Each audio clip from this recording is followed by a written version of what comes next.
Buenos días. En la clase de hoy vamos a ver la técnica el relato de una historia.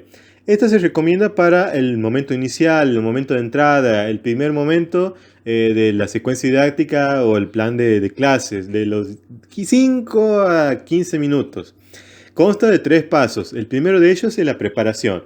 El profesor debe elegir una historia apropiada y no debe ser leída, sino contada de forma vivencial y natural.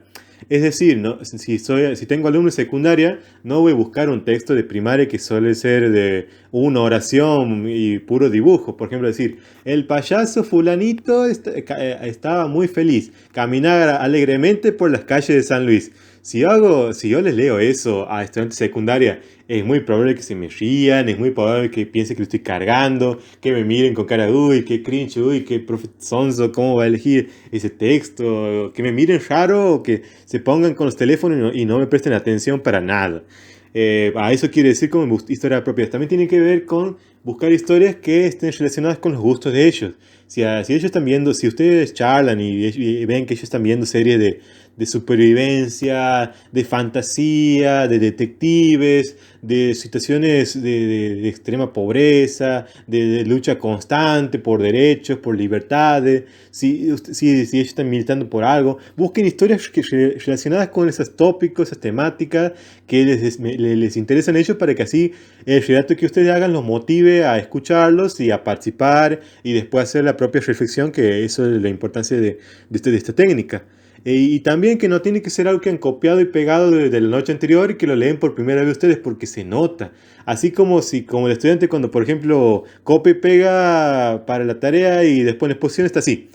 La preparación, el profesor debe elegir y se pone, agarra la hojita, el que la tiene arrugada entre las manos y dice, la ley dice, debe elegir una historia apropiada y mira la hoja, no mira ni al docente, ni al grupo de pares, ni a los compañeros del grupo con los que está exponiendo.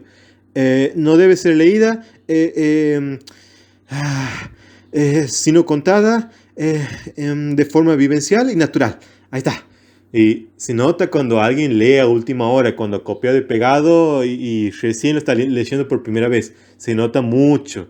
Por eso se recomienda que haya sido leída varias veces y haya sido trabajada también y se le haya dado sus tiempos, sus entonaciones. Se lo vaya pensando cómo se lo va a leer en la clase.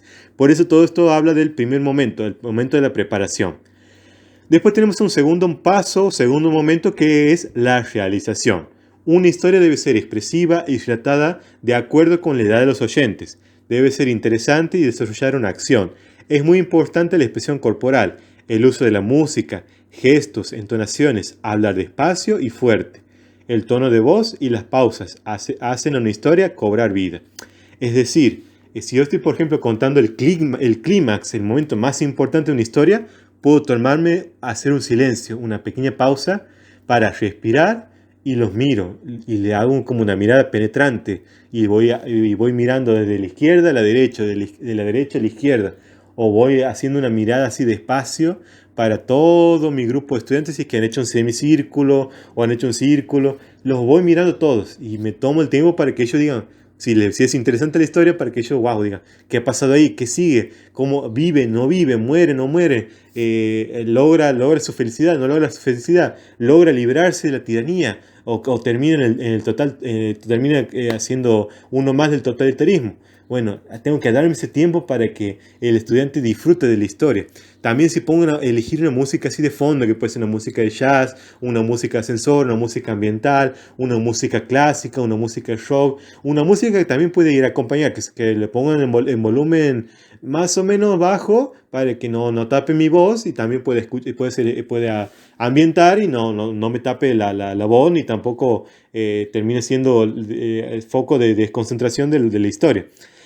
También puede ser los gestos que puede hacer mientras estoy relatando la historia, puedo hacer movimientos con las manos, con las piernas, con los brazos, que también pueden ayudar a que la historia también cobre vida de cierta forma. También los tonos de voz, la entonación, es otra forma en que yo también los caracterizo a esos personajes que estoy leyendo, a la situación que estoy relatando que se está llevando a cabo, y es otra forma también en la que cobre vida.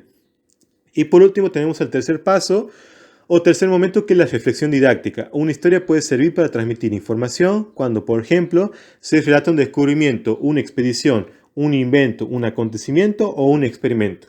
El relato activa sentimientos y actitudes.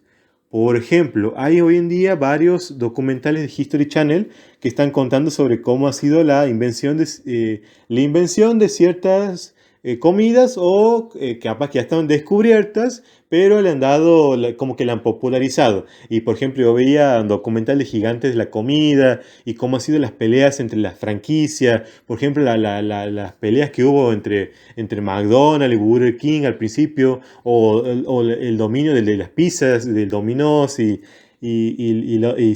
César o otras cadenas, cómo ha sido esa pelea de te compro, no te compro, de estoy al borde de la quiebra, pero se me ocurre una idea que revoluciona cómo hacer el delivery, o revoluciona de cómo era la receta, y cómo eso ha cambiado la cultura o la forma de ver la pizza, por ejemplo.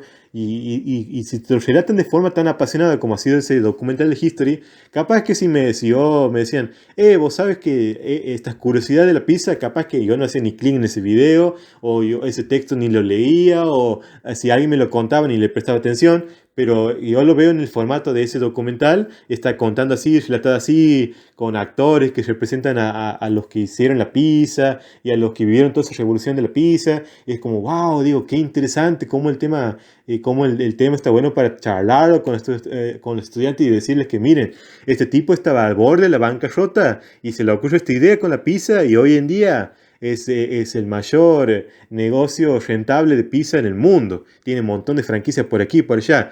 Y ustedes también, así como ustedes hoy en día pueden estar pasando por la más mísera miseria, una idea puede revolucionar el mundo, puede cambiar el mundo y puede cambiar la situación económica, social, etcétera, que ustedes están viviendo. Y entonces como que, wow, dice, si esta historia ha pasado en Estados Unidos, ha pasado en Francia, ha pasado en Europa, ha pasado en otra provincia de Argentina, y había una persona que ha sido emprendedora en esta situación, que estaba al borde de la crisis, que estaba debiendo al medio mundo, y con este invento ha revolucionado la sociedad, o ha logrado salir adelante como emprendedor. Yo también puedo inventar algo, puedo pensar en algo, puedo salir de mi situación actual. Entonces ahí por eso es muy importante la técnica del relato de una historia. O también invitarlo a que el estudiante cree su propia historia con sus propios personajes. Y ahí en las historias muchas veces resaltan situaciones que están viviendo los estudiantes, y que capaz que con sus propias palabras no lo pueden decir, o son tímidos para decir, o le están pasando cosas mediante el relato de una historia, que puede ser un mito, una leyenda, una novela, etc., sacan a flote cosas que te están vivenciando. Por ejemplo, si tienen violencia en el hogar, violencia doméstica, o están pasando situaciones malas en la casa, muchas veces cuando invitamos a hacer relatos de historias, saltan en esas historias esa situación que están pasando, y el docente puede actuar, puede mediante esas historias preguntarle al estudiante después en privado si está bien, si realmente está pasando por una mala situación, y trabajar junto al gabinete psicopedagógico o a diferentes organismos, ONGs o organismos estatales, y hacer que ese estudiante salga de esta situación, que gracias quizás al relato de la historia ha podido salir a flote. Por eso es muy importante esta técnica, y es muy recomendable que se utilice para no solamente sacar la creatividad del profesor, sino también del estudiante, y también sacar a flote situaciones que él puede estar pasando y que capaz que no hay otra forma en la que él se anime a contar. Así que bueno, eso fue todo por hoy. Sin más que decir, los saluda Hernán Ponce. Hasta otro.